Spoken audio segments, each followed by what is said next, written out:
get started, we're going to be deconstructing a cuff. And basically, I'd like to start off with showing you this cuff that's all frayed on the edges. And customers don't want it cut from the shirt tail. They don't want white. And so you need to deconstruct it in order to get the business. It's something I started years ago, and it's been very lucrative. It takes a little bit more time, but you'll keep your customers. Another sense would be when the cuffs are too long, you can deconstruct. We'll deconstruct the buttonhole, take the button off, tear it all apart, and then reshape it to be like this end here. So it can be done. Just a little bit more. I'm going to show you the procedure. I'm going to show you how to reinstall the buttonhole so it's in the same spot, and we'll go from there. But basically, I want to show you some of the tools that I use. First of all, I don't care how good you think your eyesight, you might be 20/20, but when it gets to the cuffs, especially when they use 22 stitches per inch, these stitches can be so small and can barely be seen by the actual good eyesight of a 20/20. So what I've learned to do is use a magnifying headset. They have different magnifying focus factors, ratings, and they have a box, and you can change them out to see what works best with your vision. This particular one has a light. I don't usually use a light. My room is normally well lit, but anyway, I'll be wearing this, and I'll show you how it's done. The other thing I'll be using is the Klaus embroidery shields, because they got a very fine point on them. Some T-pins, a foldable knife. Now, Atlanta Thread used to have them. I don't know if they're still even around, but they have these foldable promotion knives that you can get. They'll basically do this green knife that I got from Hong Kong about 40-something years ago. So if you can get either one of them, they'll both work. I have some tweezers. I have a water-soluble pen. I have a toothpick knife. And of course, you'll need a pencil and a water-soluble for marking when that time comes. But just some of the tools that you'll need. The biggest factor, the longest time factor, will be in disassembling this and being very careful. Even after you've taken, we're going to lose about a little over an eighth or close to a quarter on the ends, and we're going to lose a quarter on the top. And this is something you should discuss with your customer. Ask them if the sleeve length is okay, or is it short, or is it long. If it's long, you have no problem. If it's short, I wouldn't recommend it, because you're going to lose a quarter inch, so it's going to be shorter than you originally submitted to you. As far as it going around the wrist, again, ask them if it fits them good now, if it's a little loose, or if he loses half inch on the length, will it still fit him around the wrist? This is something you'll have to discuss with them. And if not, then you'll either have to cut it from the shirt tail, or you'll have to make white cuffs. So these are some of the things you have to ask the customer. So in the next segment, I'm going to show you how to deconstruct this cuff that's been frayed. Again, we don't want to cut it from the shirt tail. Customer doesn't want it. He wants the stripes running the same way. He wants to preserve his shirt tail. And so we'll continue.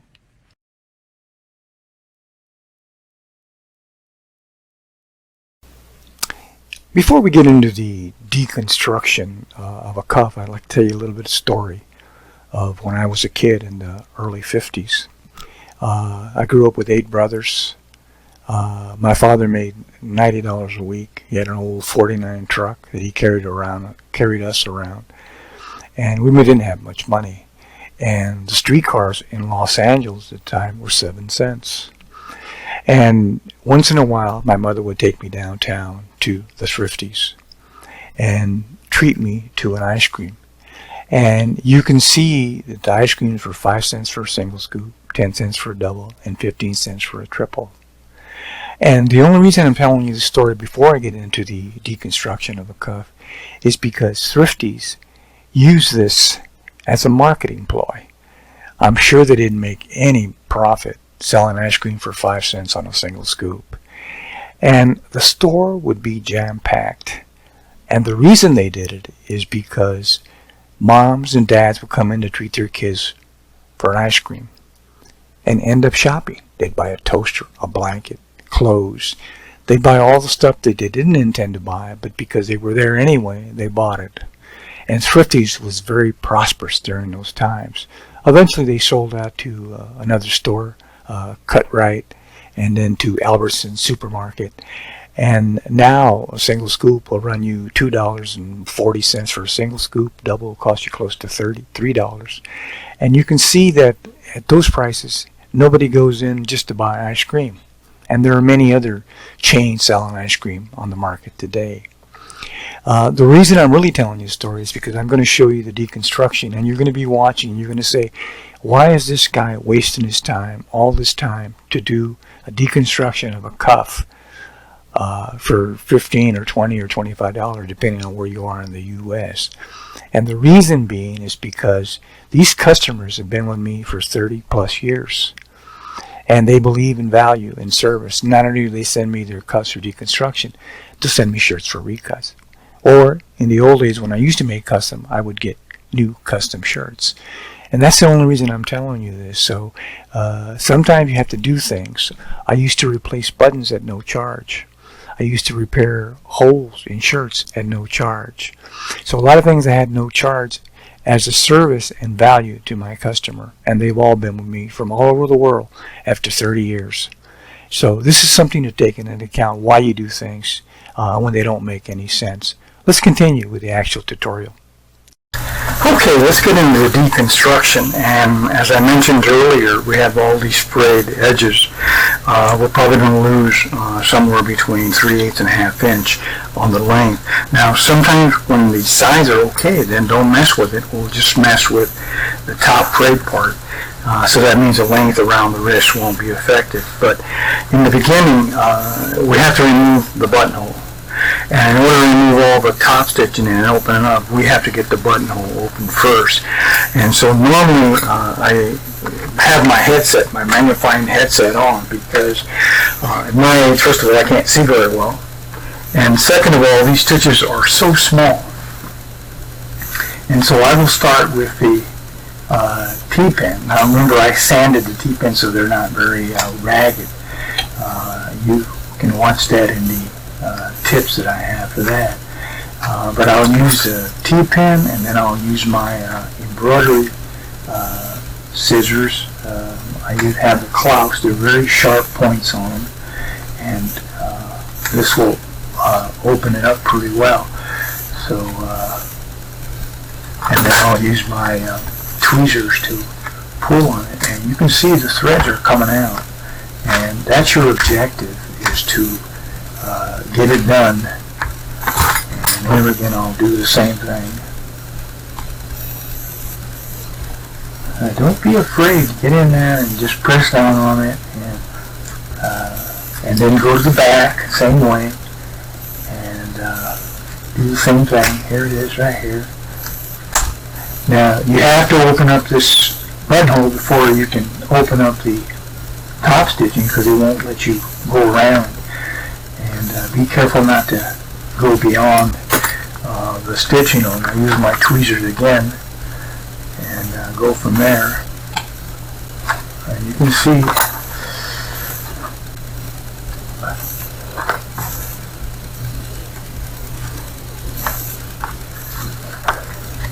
and go from top to bottom and keep going back and forth.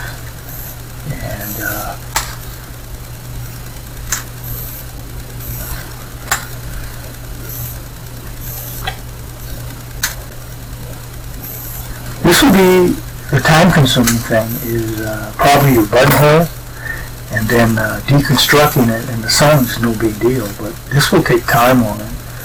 And turn around and do the same thing. Now I'm not going to spend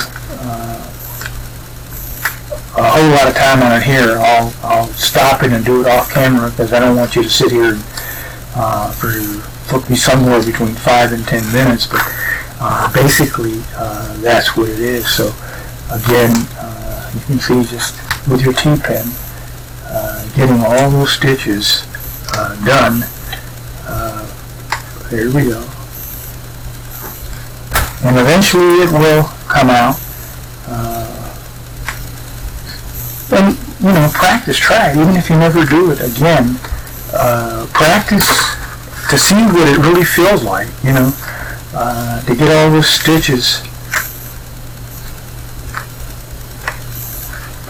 Here's one in the horizontal that is keeping me from, so I'll go ahead and dig in there a little bit. And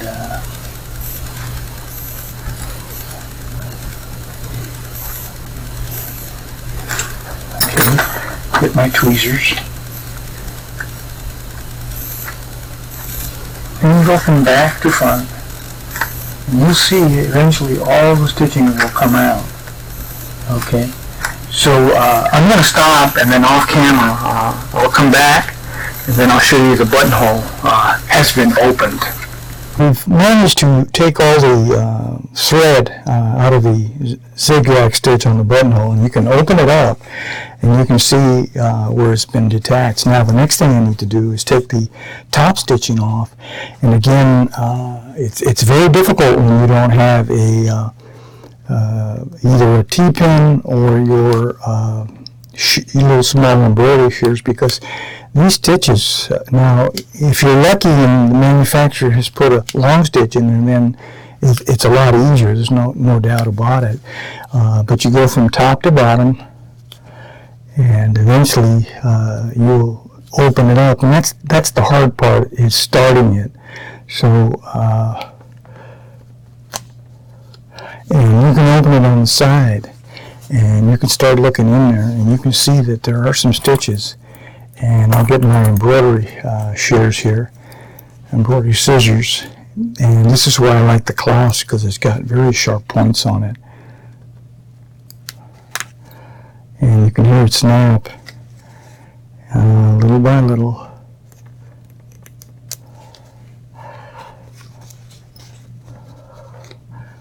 Now at this point, I've got it started, and normally what I do is I get my toothpick knife and I'll stick it in the seam, and you can hear it open up, and then take my sharp foldable knife and get it in there. You can turn it to both sides, and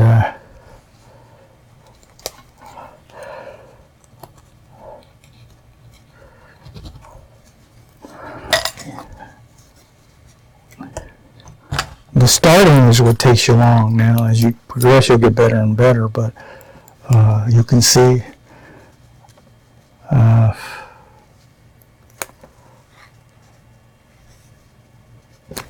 this is why you need the embroidery scissors, this is why you need the T-pin, and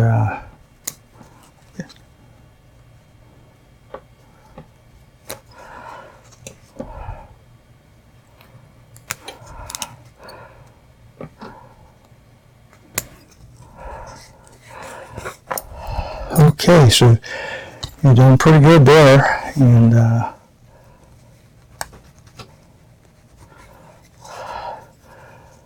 like I said, the starting is the most important part, and you'll see here very shortly, once you get it pretty well opened,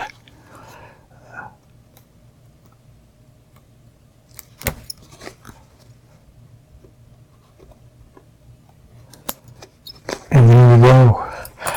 And that was the hard part. So we've got the buttonhole threads out, and so now we'll get our sharp knife, our foldable, and you can see we'll be doing it here now. So be careful.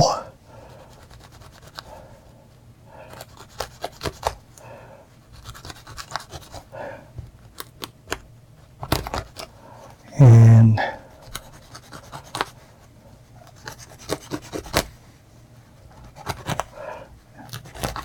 now once you got it to this point here, you can see my buttonhole, and I'll show you how to reclose it again and treat it with fusing on it when we get to that point, but make sure you don't rip beyond that.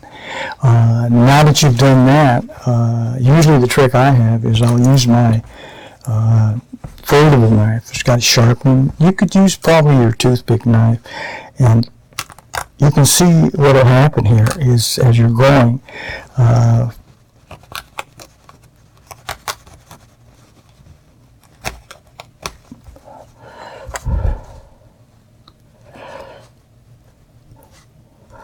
be careful.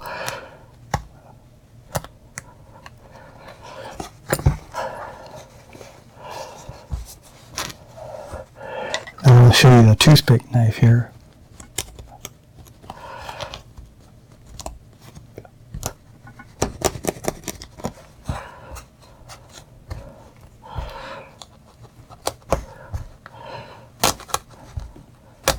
You can hear it snap, and that's what you want. You want to hear it snap on there.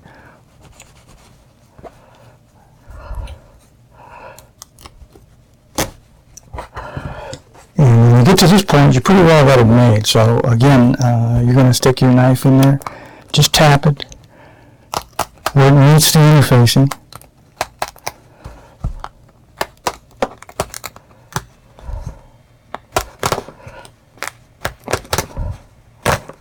You can see what's happening here now. So like I said, the tapping. Okay, so I'm going to stop here now, and off camera I'll finish it, and then I'll show you the two pieces, and then I'll show you what's going to happen from there. We've disassembled the cuff, and I've noticed a few things. In the beginning, when I first received it and observed it, I've seen how smooth it was, and I initially said in one of the tutorials that in the non-fusible, when you start putting starch on it, it fuses the fabric with the interfacing, even though it's a non-fusible. And I believe this is what's happened here, is that it's wrinkled, the fusing, the interfacing is, so I'm inclined to believe that it's a non-fusible, but because of the starching, constant starching, it became fusible and became very smooth. Now I have no problem with this side, it's not wrinkled, but you can see the reverse side is completely wrinkled. So I'm thinking that probably what I want to do is I want to open up and remove this this interfacing and make a new one. So what I would do is I would get myself a blank piece of paper, put the original up on top, and get my needle wheel and trace around it. Just the interfacing, I would put my weight on it and trace around it, completely around it. And after I've done the whole thing with pencil, I'll cut it out and I'll come up with this. And this is a copy of this interfacing. But now, I know that I'm going to lose it a little bit, so what I would do is I would grab this new pattern and I would start forming an eighth of an inch all the way around. So just on the part that's going to be moving. Just to make the interfacing smaller, because I know I'm going to lose that. What I want to do is I want to follow the outer edge of the interfacing. So this is the great thing about the see-through ruler, is that you can go ahead and, okay. Now, once I've done that, I'll put them together. And you might even want to staple them, but what I would do is I would go ahead and put them together and make sure they're equal, the same thing, and cut them.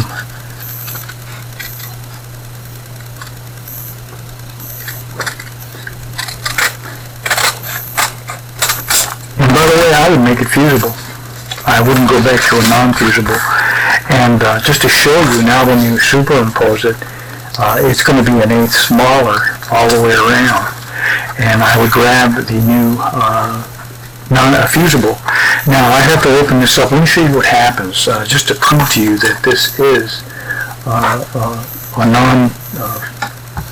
non-fusible. Let me open the bottom.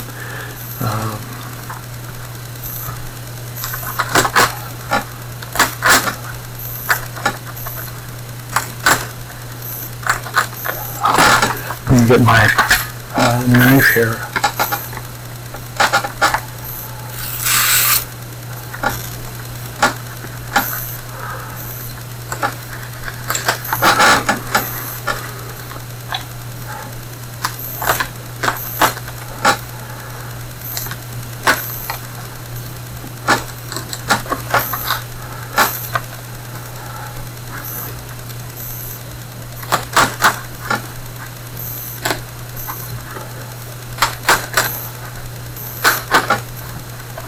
Now, these cuffs are pretty old, but I'll show you that I'll get them down here eventually. Yeah.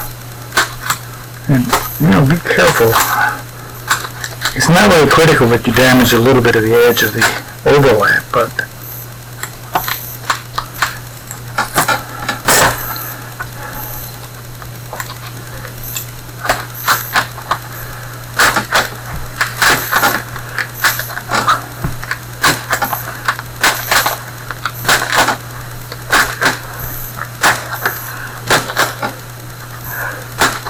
just to prove to you.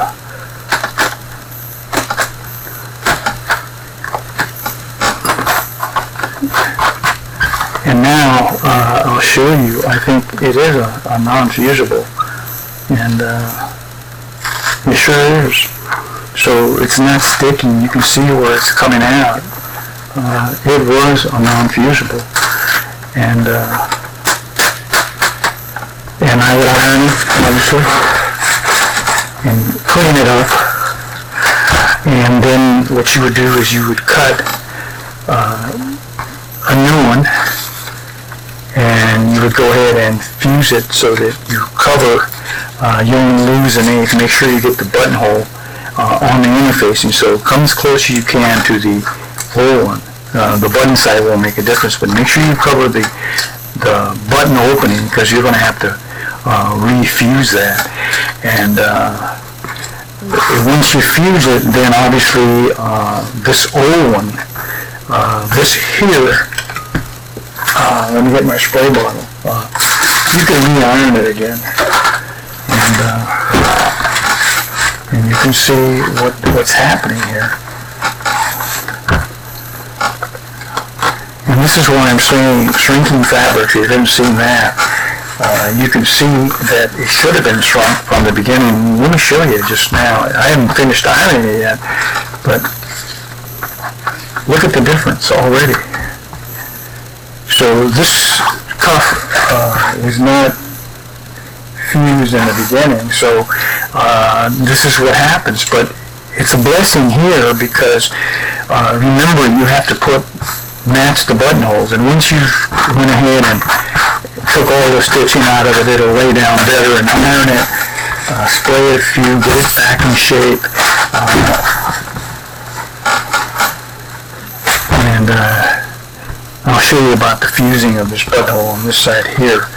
This one's already going to have the fusing on it, and then you would, when you sew it on, you make sure you match the interfacing so that you can do a seam allowance. Now we only do like a 1/8 seam allowance all the way around, and that'll get us back to the original. So I'm going to stop there. I'm going to get some new fusing. I'm going to put it on. Okay, we're back, and we've disassembled the fabric, and I went to the fusing machine and I fused the one that had the interfacing on it. Of course, it was non-fusible at the time. So what I did is I went ahead and fused it. Now you can see I have plenty of room. At this point, what I would do is I would go ahead and finish the clean edge, and I'll go ahead and iron that out, and I'll explain some things to you. So again, I'm going to turn it over, and you can see how smooth it is. Now I've also closed the buttonholes, and I'm going to show you how I do that. I'm going to take another one here. Let me take the other piece here so I can show you. And it's open, you see. So what I normally do is I cut a piece much bigger than the hole. And what I'll do is I'll put it face up, the interfacing face up, and I'm going to glue this on the wrong side.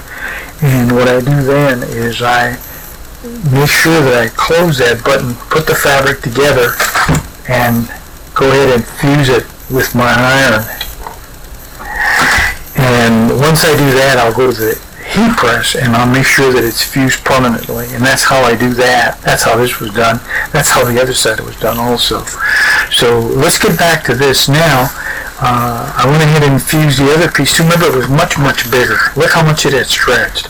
And so what I did on the right side, I did the same thing. I closed the buttonholes, and I put the fusing on the wrong side, and then I marked it with my water soluble right down the middle.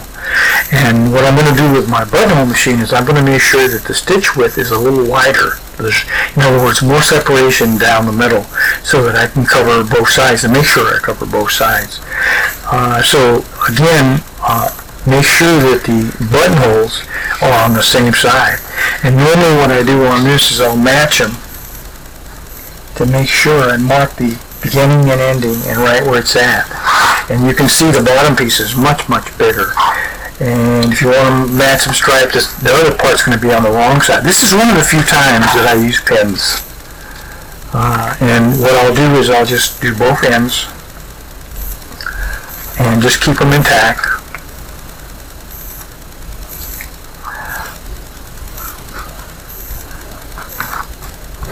And so what I did is I have it closed, I have it right side to right sides, I'm matching the buttonholes, and I've closed them. I got to make sure they match, and I'll go ahead and I'll stitch right around the interfacing because I didn't allow seam allowances on this. I took the seam allowances. You've seen the demonstration on that. So I would just completely go on and off, go around, and turn it right side out and iron it just like you normally would do. And then you'd go to the buttonhole machine and you would close it. And obviously once you've sewn your stitch, you'll trim it to 1/4 inch all the way around. And that's how easy it really is. It takes time to deconstruct. That's where the problem comes. And once you've done that, it's a piece of cake. This is like sort of like a last resort. If you get customers that don't like white cuffs, don't want to cut from the shirt tail, then you would suggest, listen, I can deconstruct, and you tell them all the ins and outs. That hopefully the fabric isn't rotted out. I'll try my best, but the alternative will be to cut it from the shirt tail at worst. So let them know what can happen. For example, if you were taking this out and you tore it, toward the middle, you're lost. And the other thing is, if you had a problem, you could use the bottom piece as the interfacing piece, and then use take a piece of, say, white fabric or blue fabric, and use it as the wrong side. In worst case scenario, that's what you would do. And believe me, I've done thousands over the years. It's been a lifesaver. It's a good marketing tool. I don't know of any other shirt makers that are doing it in the world. It takes a little bit of time. It's a good marketing tool. And as you saw in the beginning, it works, and it's kept many of my customers. And we'll go ahead and move on to the next segment. Here we've gone to the sewing machine and we closed it, and we put all the seams to the wrong side. We favored them to the wrong side, and then we made the buttonhole. And the buttonhole is covering the original. We made it just a tad longer, and also we made it a tad wider, so it would cover the original buttonhole. Since the original was a little bit narrower, we could go ahead and put a wider one on top. And you can see the excess fabric at the bottom. In this case here, we would go through and create our seam allowance, as you've seen in previous video. And we would go ahead and cut it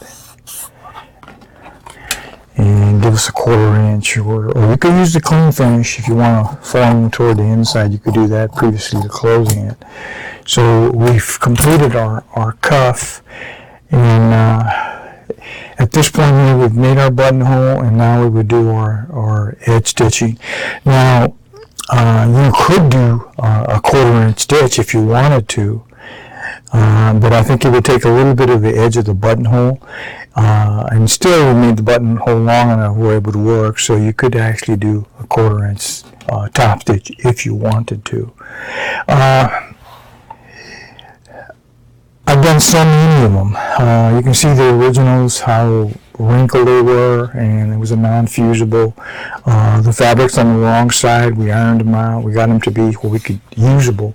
The biggest thing that's going to take time is deconstructing it and then making a decision on whether the interfacing is usable or not. Usually when they're fused properly, you wouldn't have to disassemble it. You could just take a smaller seam. You could take the interfacing off a fusible. I'll do a little tutorial on how that's done. You could, even when they're fused, you can remove the interfacing. So that's it. So we've gone from making the pattern from the original one, and then we made it smaller by 1/8 of an inch, and then we used the outer edge and then added the seam allowance on the fabric. And again, I never mention this too much to my customers, but I found that once they find out that I do this, they're valued customers. They come back time and time again to make new cuffs all the time. They'll want it from the shirt tail. Eventually what will happen is, after they've run out of fabric from here, I will end up using the shirt tail for other future cuffs or collars, and that just gives you more business in the long run. So that's something to keep. It's a marketing tool that I have used for years, and it works. It gives a lot of value to the customer. Believe me, I don't know. The only ones that are doing this are my students, the ones that I've actually taught over the last 15 years that are even aware of the concept. Most of the old shirt makers wouldn't do this. They want to make brand new shirts. Even replacement cuffs and collars they don't want to do. So let's continue.